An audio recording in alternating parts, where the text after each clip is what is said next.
Dom Manuel I recebeu sem grande surpresa a notícia do descobrimento das Terras Novas.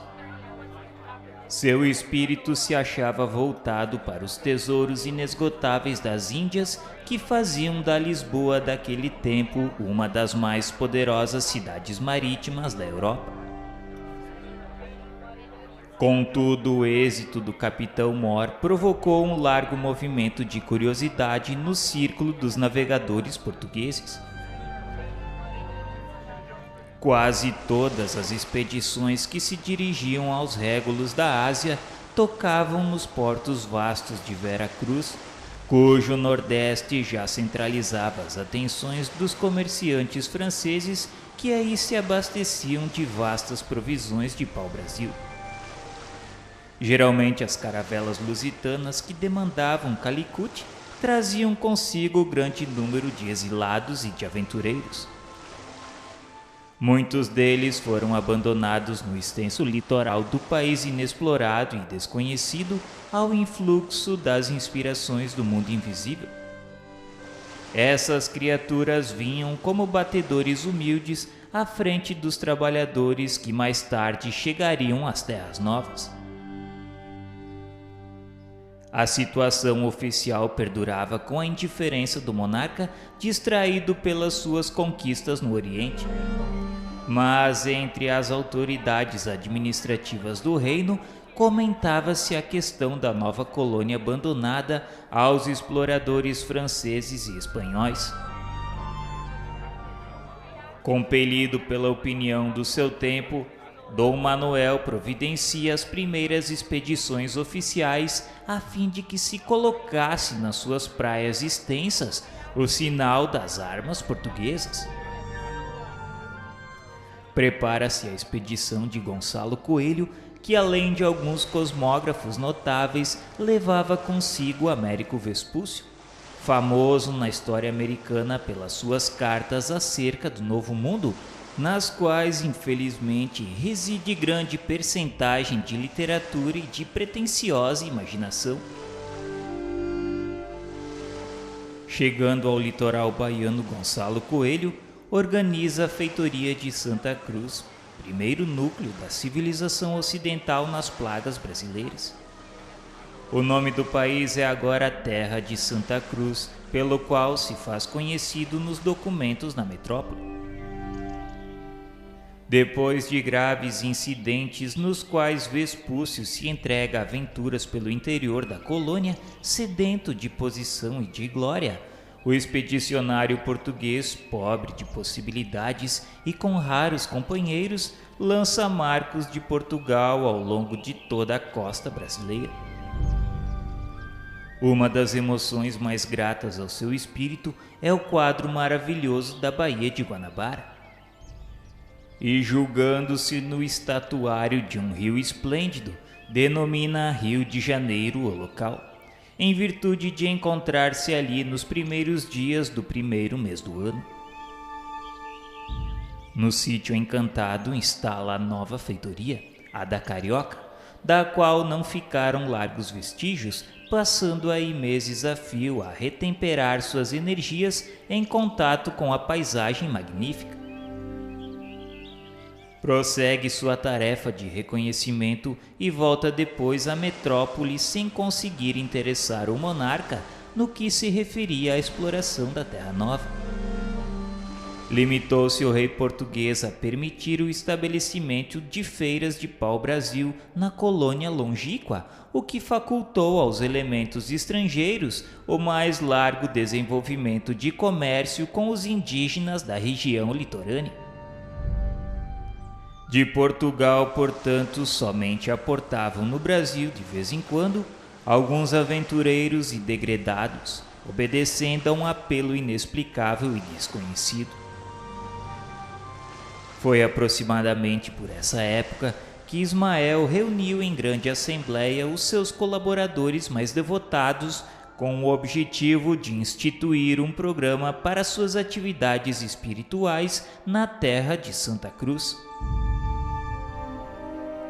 Exclamou ele no seio da multidão de companheiros abnegados que fosse plantado ali, sob o olhar misericordioso de Jesus, a sua bandeira de paz e de perdão.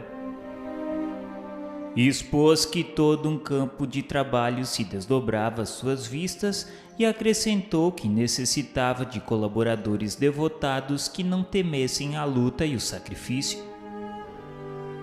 Era importante, por isso, voltar-se as atenções para os centros culturais de Coimbra e de Lisboa para regenerar as fontes de pensamento no elevado sentido de ampliar aquela ação espiritual.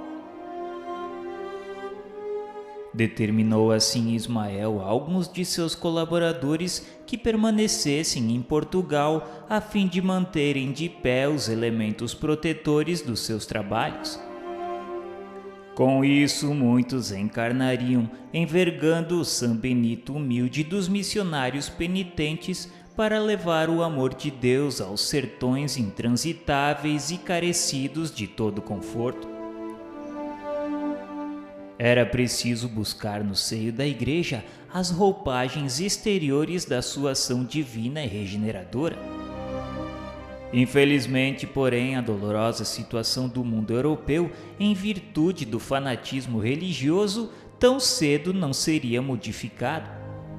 Somente as grandes dores realizariam a fraternidade no seio da instituição que deveria representar o pensamento do Senhor na face da terra. Infelizmente, porém, a Igreja foi desviada dos seus grandes princípios pela mais terrível de todas as fatalidades históricas e obrigada a participar do organismo mundano e perecível dos Estados.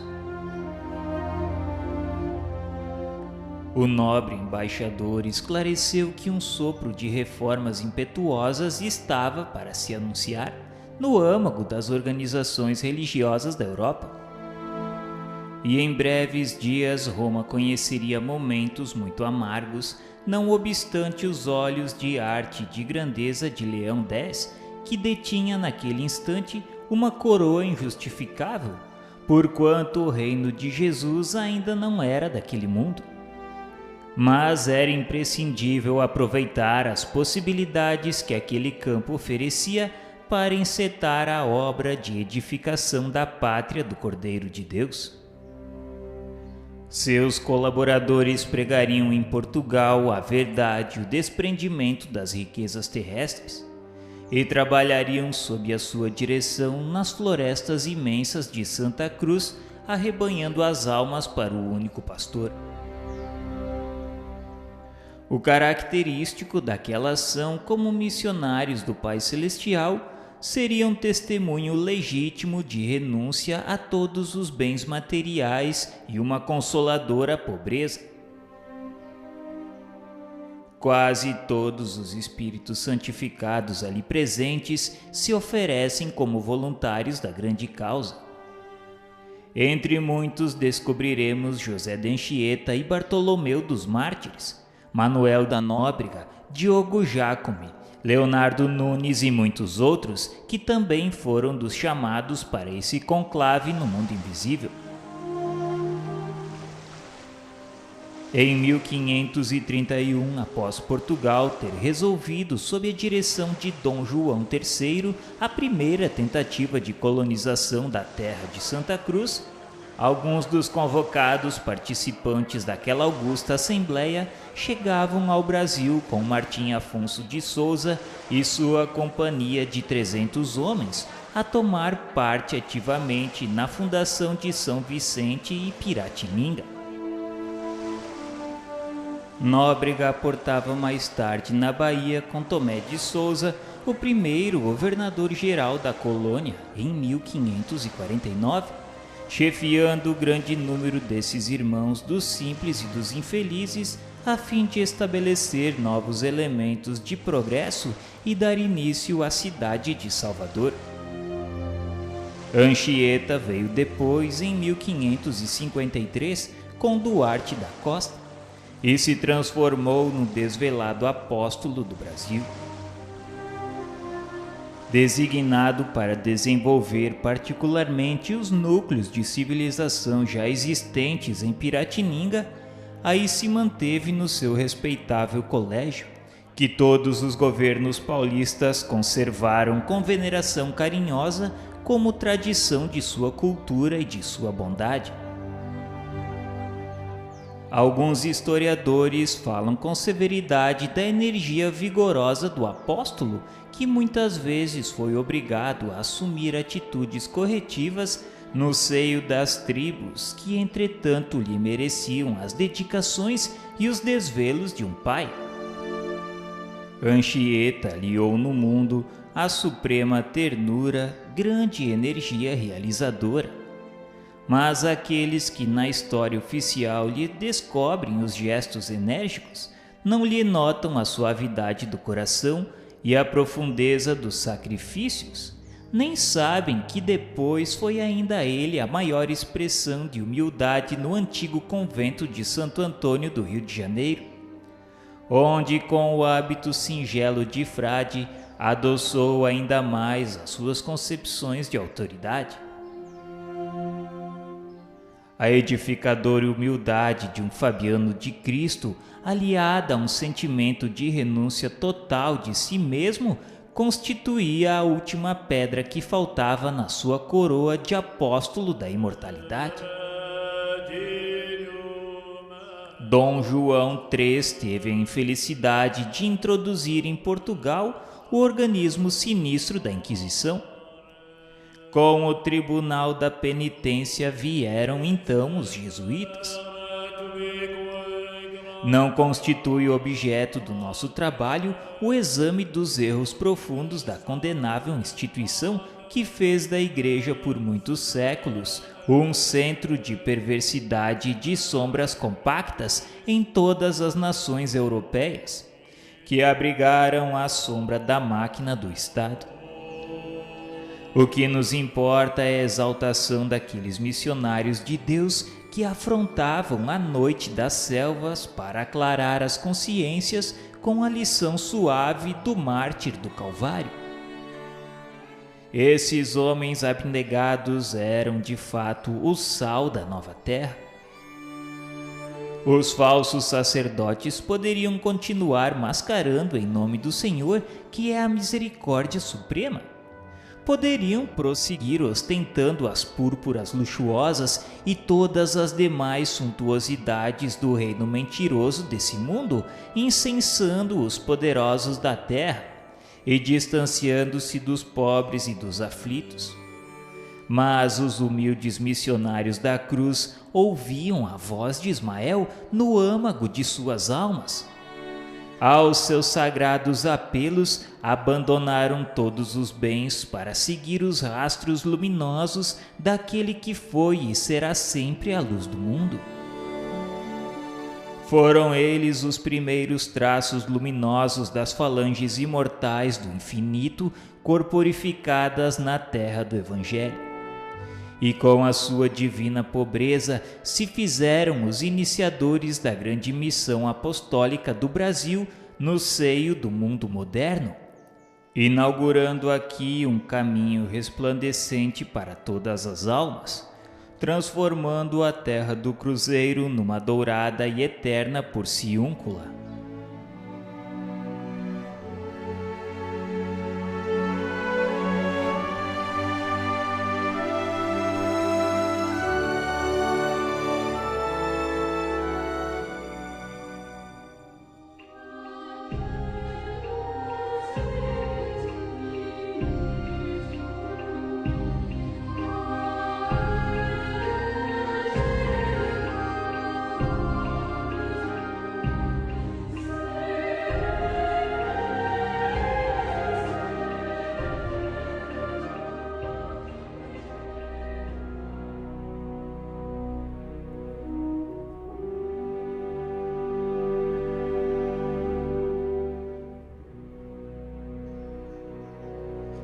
Certo dia preparava-se numa das esferas superiores do infinito o encontro de Ismael com aquele que será sempre caminho, verdade e vida.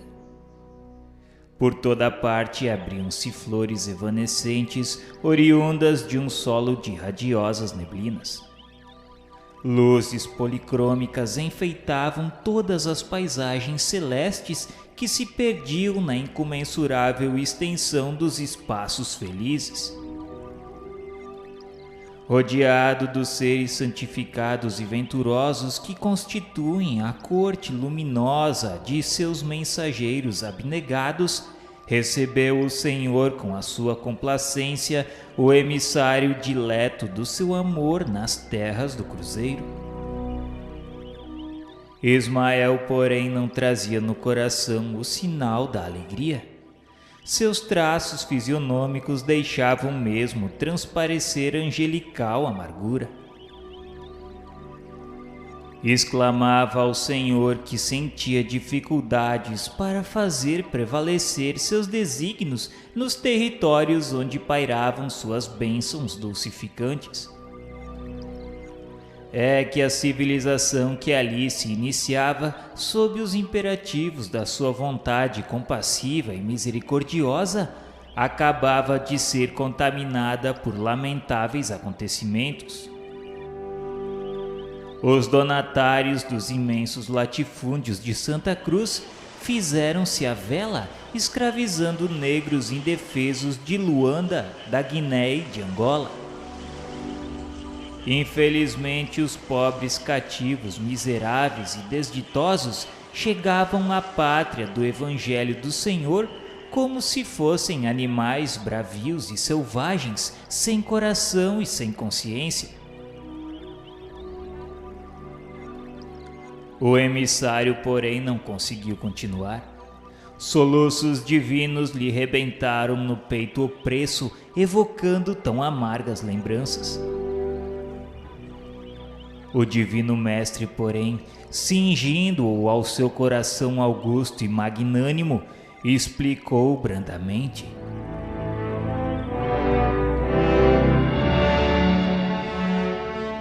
Ismael, a serena teu mundo íntimo no cumprimento dos sagrados deveres que te foram confiados. Bem sabes que os homens têm a sua responsabilidade pessoal nos feitos que realizam em suas existências isoladas e coletivas. Mas se não podemos tolher-lhes aí a liberdade, também não podemos esquecer que existe um instituto imortal da justiça divina, onde cada qual receberá de conformidade com os seus atos. Havia eu determinado que a terra do cruzeiro se povoasse de raças humildes do planeta, buscando-se a colaboração dos povos sofredores das regiões africanas.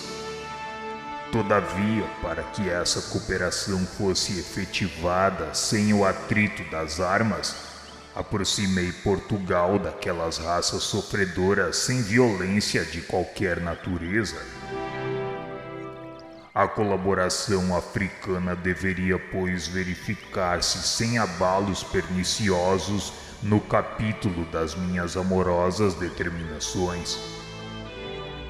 O homem branco da Europa, entretanto, está prejudicado por uma educação espiritual condenável e deficiente. E desejando entregar-se ao prazer fictício dos sentidos, procura eximir-se aos trabalhos pesados da agricultura, alegando o pretexto dos climas considerados impiedosos. Eles terão a liberdade de humilhar os seus irmãos em face da grande lei do arbítrio independente, embora limitado, instituído por Deus para reger a vida de todas as criaturas dentro dos sagrados imperativos da responsabilidade individual. Mas os que praticarem o nefando comércio sofrerão igualmente o mesmo martírio nos dias do futuro, quando forem também vendidos e flagelados em identidade de circunstâncias. Na sua sede nociva de gozo, os homens brancos ainda não perceberam que a evolução se processa pela prática do bem e que todo o determinismo de nosso Pai deve assinalar-se pelo amai o próximo como a vós mesmos. Ignoram voluntariamente que o mal gera outros males com um largo cortejo de sofrimentos. Contudo, através dessas linhas tortuosas impostas pela vontade livre das criaturas humanas, operarei com a minha misericórdia. Colocarei a minha luz sobre essas sombras, amenizando tão dolorosas crueldades. Prossegue com as tuas renúncias em favor do Evangelho e confia na vitória da providência divina.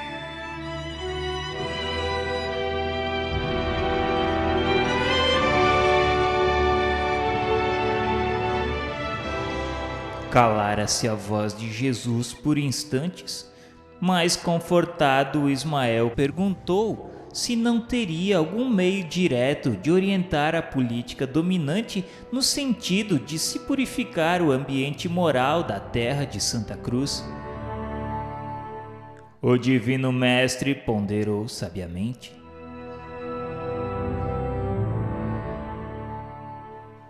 Não nos compete cercear os atos e intenções dos nossos semelhantes, e sim cuidar intensamente de nós mesmos, considerando que cada um será justiçado na pauta de suas próprias obras. Infelizmente, Portugal, que representa um agrupamento de espíritos trabalhadores e dedicados, remanescente dos antigos fenícios, não soube receber as facilidades que a misericórdia do Supremo Senhor do Universo lhe outorgou nestes últimos anos. Até aos meus ouvidos têm chegado as súplicas dolorosas das raças flageladas por sua prepotência e desmensuradas ambições. Na velha península já não existe o povo mais pobre e o mais laborioso da Europa. O luxo das conquistas lhe amoleceu as fibras criadoras e todas as suas preciosas energias e qualidades de trabalho vêm esmorecendo sob o amontoado de riquezas fabulosas. Entretanto, o tempo é o grande mestre de todos os homens e de todos os povos, e se não nos é possível cercear o arbítrio livre das almas, poderemos mudar o curso dos acontecimentos a fim de que o povo lusitano aprenda na dor e na miséria as lições sagradas da experiência e da vida.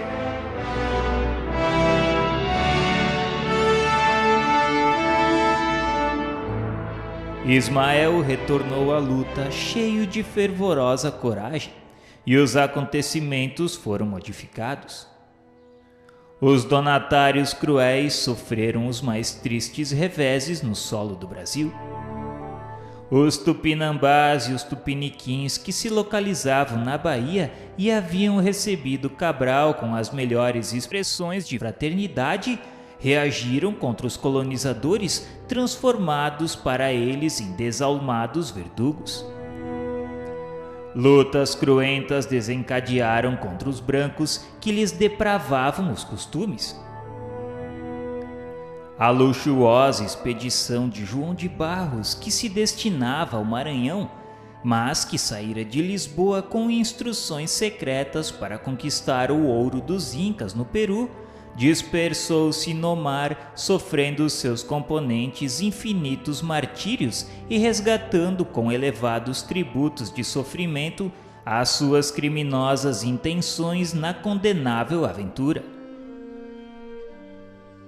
Os tesouros das Índias levaram o povo português à decadência e à miséria pela disseminação dos artifícios do luxo e pelas campanhas abomináveis da conquista, cheia de crueldade e de sangue. A sede de ouro acarretava o abandono de todos os campos.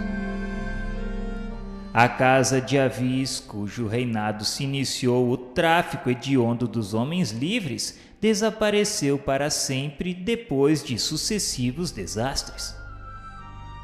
Após a derrota de Dom Sebastião em Alcácer Quibir, o trono caiu nas mãos do cardeal Dom Henrique.